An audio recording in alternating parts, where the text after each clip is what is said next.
Merci, Monsieur le Président. Monsieur le Premier ministre, je fais déjà reproche à votre gouvernement de ne pas avoir répondu clairement à la question claire d'Éric Ciotti. Monsieur le Premier ministre, 1 an après le premier confinement, les Français attendent toujours la sortie de crise pour retrouver la vie normale qui leur manque tant. Il faut dire que les jours heureux promis par le Président de la République semblent bien loin. La campagne de vaccination aurait dû être synonyme de réouverture de nos cafés, de nos musées, de nos salles de sport et la reconquête de nos libertés. Monsieur le Premier ministre, vous étiez le chantre du déconfinement et vous voilà celui de la déconvenue. Il avait été demandé aux Français de tenir encore 4 à 6 semaines pour, en réalité, en reconfiner 21 millions d'entre eux 3 semaines plus tard. Vos tergiversations creusent le fossé entre vous et les citoyens. Perte de confiance des Français dans votre parole publique. Vous annonciez jeudi qu'il y a un confinement alors que dimanche, le porte-parole du gouvernement considère que ce n'est pas un. Perte de confiance des Français dans la stratégie globale. Vous les infantilisez avec des attestations incompréhensibles que vous avez dû retirer en 24 heures, sans parler de votre liste de commerces non essentiels, brouillonne et en réalité aléatoire.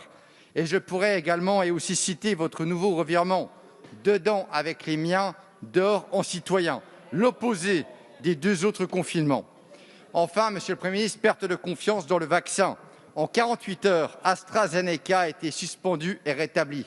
Résultat des déprogrammations et de la méfiance partout dans nos territoires et du retard.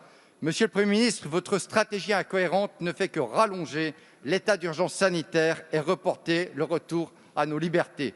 Les Français sont fatigués, ils sont épuisés, ils sont désorientés par vos errements et votre improvisation. Monsieur le Premier ministre, quand cesserez-vous de considérer nos concitoyens comme les variables d'ajustement de votre politique sanitaire bancale? Merci, monsieur le député.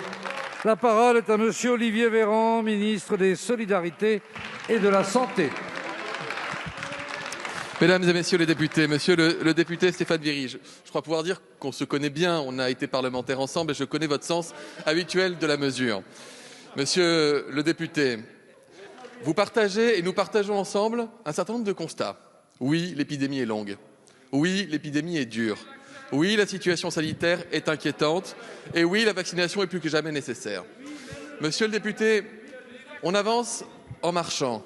Il y a 1 an, j'étais dans cet hémicycle face à vous et je répondais à des interpellations que vous posiez sur le virus. Quel est ce virus? On ne sait pas comment est-ce qu'il se transmet, on ne sait pas où est-ce qu'il circule, on ne connaît pas les dégâts sanitaires qu'il peut provoquer, on ne sait pas jusqu'où les vagues monteront. Souvenez-vous, c'était il y a 1 an, vous étiez là, j'étais là également. Et je vous disais, nous apprendrons de ce virus. Les scientifiques nous aideront et nous prendrons ensemble le chemin qui nous permettra d'aider les populations, pas que françaises, monsieur le député.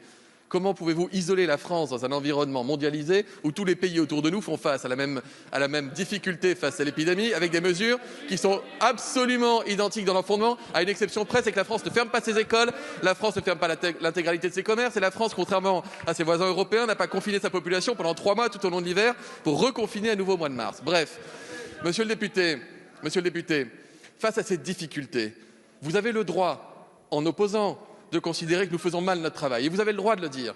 Monsieur le député, vous avez aussi le droit, comme parlementaire, comme représentant de la nation, de participer à créer les conditions de la confiance pour les Français qui attendent de nous, en responsabilité, qu'on les protège, qu'on les informe, qu'on les accompagne dans cette période difficile. Et enfin, monsieur le député, parce que je sais que vous êtes un homme intelligent, et que vous avez des idées, monsieur le député, notre porte est toujours ouverte pour venir nous prodiguer vos conseils, vos orientations. C'est ensemble qu'on s'en tirera vers le haut, c'est ensemble qu'on s'en sortira. Les Français attendent cela de la représentation.